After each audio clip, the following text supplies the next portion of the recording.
মাহফিল করে, মাহফিলে কিন্তু আপনি আস্তে আস্তে শিকার হবেন এই মুসলিম লীগের কারণে। কারণ এই মুসলিম লীগ কিন্তু বিএনপিকে পছন্দ করে, এই মুসলিম লীগ কিন্তু অন্য সংগঠনকে পছন্দ করে। কিন্তু আল্লাহর নামে স্লোগান দিয়ে, ধর্মের কথা বলে, মাথায় টুপি লাগিয়ে, পাঞ্জাবি পরে বিএনপিকে ভোটবেন না আপনি, তাহলে কিন্তু আস্তে আস্তে শিকার হবেন। আমি ভোট করতে পারলাম না, তাহলে কি ছিড়ছেন আপনার ক্ষমতায় বসে? কে যেন আজহার নাকি মাজার একজন আছে, দেখেন এক দল খেয়ে গেছে, আর এক দল খাওয়ার জন্য পাগল হয়ে গেছে। মন খারাপ করবেন না, নট ইন্ডিকেট পলিটিক্যাল পার্টি, আমি কোনো দলকে ইন্ডিকেট করে বলতেছি না। এই কথাটা মিজানুর রহমান আজহারি বলেছিল যশোরের এক মাহফিলে, যে একদল খেয়ে গেছে আর এক দল খাওয়ার জন্য পাগল হয়ে গেছে। একদল এই কথা বলতে দেরি আমার কিছু ভাইয়েরা, আমার দেশের পলিটিক্যাল লিডার কিছু ভাইয়েরা মিজানুর রহমান আজহারির বিরুদ্ধে নানান রকমের ভাৎসনা, গাল মন্দ ইত্যাদি ইত্যাদি বলা শুরু করেছে। এখন আমরা যেটা দেখতে পাচ্ছি সোশ্যাল মিডিয়াতে দেখতে পাচ্ছি, তারা এমন পায় তারা শুরু করছে যা কল্পনাও আমরা করি নাই। আলেমদের বিরুদ্ধে উঠে পড়ে লেগেছে। বেশ কিছু মাহফিলে আমাকে আলটিমেটাম দিয়েছে। আমি বলছি আপনি আলটিমেটাম দেওয়ার কে? বলছে আপনি এখানে রাজনীতির কোনো কথা বলবেন না। এই মিয়া, রাজনীতি কি? কোরআনটাই হলো এটা একটা রাজনীতির কিতাব। কোরআন কিসের কিতাব? আপনারা যারা বললেন আমি মনে করবো কোরআনের দুশমন, আপনারা জোরবান কোরআনটাই কিসের কিতাব? রাজনীতির কিতাব। আমান লাম ইয়াহকুম বিমা আনজালাল্লাহ ফাউলাইকা হুমুল কাফিরুন। যারা আল্লাহর আইন দিয়ে বিচার করবে না তারা হলো কাফের। কথাটা এই কোরআনের ভিতরে আছে। তাহলে কোরআনটা রাজনীতির কিতাব কিনা? জোরে সোরে বলতে হবে। আমার কথা হুজুর রাজনীতির কাজ আপনি করবেন না, রাজনীতির কথা বলা যাবে না। আমি বললাম কোরআনটাই রাজনীতি। ওনারা অনেক কথা বলতেছে। আরেকজন ব্যক্তির নাম বলবো না, উনি বলছেন কোরআনের সাথে রাজনীতির কোনো সম্পর্ক নাই। যে কথাটা বলবে আর মনে মানে বিশ্বাস করবে ওই ব্যক্তিটা নাস্তিক হয়ে গেছে। ওরা এখন আলেম ওলামার উপর চরম ভাবে উঠে পড়ে লেগেছে। অসংখ্য আলেমকে ওয়াজ মাহফিলে অপমান অপদস্থ করতেছে। এই গতকাল আমাদের উল্লাপাড়ার এক মাহফিলে এক আলেমকে একটা দলের ভাইয়েরা চরম ভাবে অপমান অপদস্থ করেছে। অবাক হয়ে গেছি। ইতিপূর্বে ফেসিবাদীর স্বৈরাচারীর দোসররা মাহফিলে বাধা দিয়েছে, তাফসির মাহফিল অনুমতি দেয়নি, আলেমদের গলা চিপে ধরে রেখেছে, জেলখানার ভিতর নিয়ে গেছে, অসংখ্য ওলামায়ে কেরামদেরকে বিনা দোষের ফাঁসির কাস্টে ঝুলিয়ে তাদেরকে মারা হয়েছে। শাপলা চত্বরে নির্বিচারে গুলি করে হাজার হাজার ছাত্রদেরকে শহীদ করেছে। তোমরা কি সেই রূপ ধরতে চাও? যদি রূপ ধরে রাখো তাহলে শুনে রাখো, একটা বার্তা পরিষ্কার ভাবে শুনে রাখো, এক আবু সাঈদ মুগ্ধ বাংলার জমিনে মরে নাই, লক্ষ আবু সাঈদ এখনো জীবিত আছে।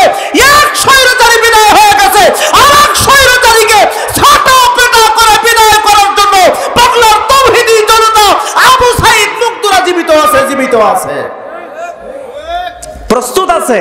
স্বৈরাচারী হওয়ার আর কোনো সুযোগ নাই। বাংলার জনগণ প্রতিবাদ করা শিখেছে।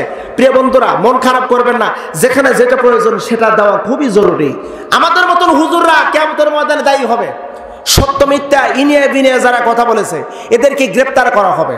আমার কথা নয়, সূরা আল বাকারা আয়াত নম্বর 176 লিখে রাখেন, ওখানে পরিষ্কারভাবে উল্লেখ ইন্নাল্লাযীনা ইয়াকতুমুনা মা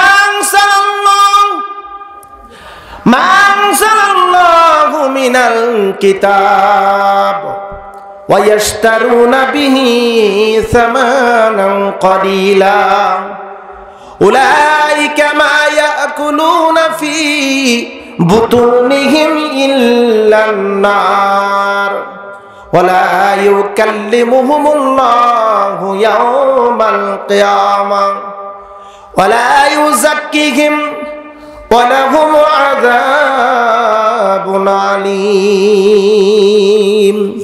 একদল বক্তাদেরকে গ্রেফতার করা হবে, আলেমদেরকে গ্রেফতার করা হবে যারা কোরআন বিক্রয় করে খেয়েছে, সত্য কথা বলে নাই, গোপন করে রেখেছে। এরকম আলেম বাংলাদেশে হাজার হাজার আছে না ভাই? হাজার হাজার আছে। অন্যায়ের প্রতিবাদ করে না, চাঁদাবাজি হচ্ছে প্রকাশ্যে, প্রতিবাদ করে না, ঘুষ প্রকাশ্য হচ্ছে, প্রতিবাদ করে না, দুর্নীতি হচ্ছে, প্রতিবাদ করে না, সমাজের ভিতর মাদক দ্রব্য ব্যাপক আকারে সেবন হচ্ছে, মসজিদের মেম্বার থেকে প্রতিবাদী কণ্ঠস্বর উচ্চারিত হয় না, এই সমস্ত আলেমদেরকে গ্রেফতার করবেন তিনি কে? আল্লাহ। জোরে সরে বলুন তিনি কে? জামায়াত। জামায়াত হতে হবে কি জন্য? জামায়াত হতে হবে ইসলামকে প্রতিষ্ঠিত করতে হবে, আগামীর জমিন ইসলামকে প্রতিষ্ঠিত করতে হবে, এজন্য গণজামায়াত হতে হবে। এটা আমার কথা নয়, আল্লাহ পাকের কথা। সূরা আলে ইমরান আয়াত নম্বর 101 পরিষ্কার ভাবে বললেন, তোমরা ঐক্যবদ্ধ হও আর আল্লাহর রুজুকে ধারণ করো, আল্লাহর রশিকে শক্ত করে ধারণ করো, পৃথক হয় না। তার মানে আল্লাহর জমিনে আল্লাহর দ্বীন প্রতিষ্ঠিত করতে হবে। কথাটা কার? আল্লাহ। দেখে গেল আমি নামাজ পড়বো, নামাজ পড়লাম, হজ করলাম, যাকাত দিলাম, স্ত্রীকে পর্দায় রাখলাম, কিন্তু ইসলাম প্রতিষ্ঠিত করলাম না, ইসলাম প্রতিষ্ঠিতের বিপরীত মুখে আমি পদার্পণ করলাম, আল্লাহর ভাষায় আপনি মুশরিক। সূরা সফ আয়াত নাম্বার 9 আল্লাহ পাক রব্বুল আলামিন বললেন, হুয়াল্লাযী আরসালা রাসূলাহু বিল হুদা ওয়া দীনিল হক লিইযহিরাহু আলাদ দীন কুল্লিহি ওয়ালাউ কারিহাল মুশরিকুন। জোরে কানে একটু আল্লাহু আকবার। আল্লাহ পাক বলেন, তিনি সেই সত্তা যিনি তার রাসূল প্রেরণ করেছেন, অসংখ্য জ্ঞানের ভান্ডার তাকে দিয়েছেন, জ্ঞান শিক্ষা দিয়েছেন, নৈতিকতার শিক্ষা দিয়েছেন, ট্রেনিং দিয়েছেন, আর সাথে দিয়েছেন দ্বীনিল হক, সত্য একটা দিন মানে একটা ধর্ম। তাকে প্রেরণ করার উদ্দেশ্য হলো লিইযহিরাহু আলাদ দীন কুল্লিহি, প্রত্যেকটা ধর্মের উপরে ইসলাম নামক ধর্মকে প্রতিষ্ঠিত করা। ওয়ালাউ কারিহাল মুশরিকুন, কিন্তু মুশরিকরা পছন্দ করে না আল্লাহর জমিনে আল্লাহর দ্বীন প্রতিষ্ঠিত হোক। সে নামাজিও যদি হয়, দ্বীন যদি প্রতিষ্ঠিত হওয়ার বিপরীতমুখী যদি চলে, ও ব্যক্তিটিও মুশরিক। কার ভাষায়? জোরে বলুন আল্লাহ। আর একবার বলুন আল্লাহর ভাষায় মুশরিক।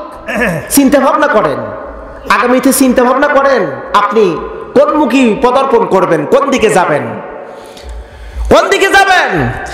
সেনসিটিভ বিষয়। আপনি অনেকে করতে পারেন, হুজুর আপনি মনে হয় এক দলের লোক, তো তাই ওই কথা বলতেছেন। আমি কিন্তু এখানে কোনো দলের নাম আমি বলিনি, বলেছি? আওয়ামী লীগ, বিএনপি, জামাত, এ কথা কি কখনো বলেছি?